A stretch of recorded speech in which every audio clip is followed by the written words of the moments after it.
আজ আমরা পড়ব বাগধারা। অকালের বাদলা, অসময়ে বা অপ্রত্যাশিত ঝামেলা বা বিপদ।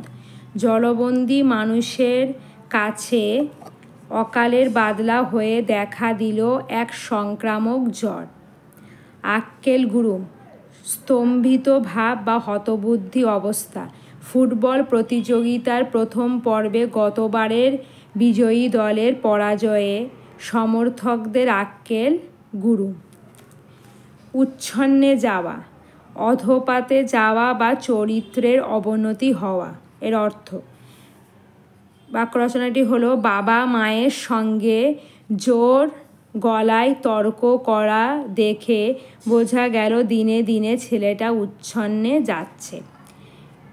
এঁচড়ে বা ইচড়ে পাকা, ডেপো, জ্যাঠা, অকালপক্ষ, অল্প বয়সেই পেকে গেছে এমন। এর অর্থ হলো এটি।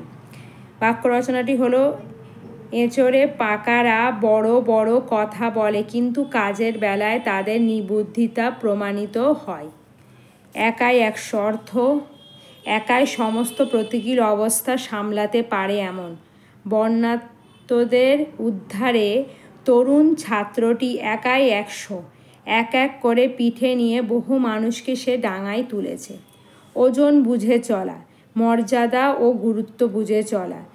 খেলার মাঠে প্রশিক্ষক ও দলনেতার প্রতি আচরণে ওজন বুঝে চললে শৃঙ্খলা বজায় থাকে।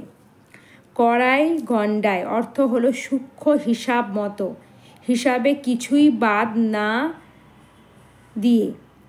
এক সময় মহাজন সুদসহ ঋণের টাকা কড়াই গণ্ডায় আদায় করতে গিয়ে কৃষকদের বিপদে ফেলতেন।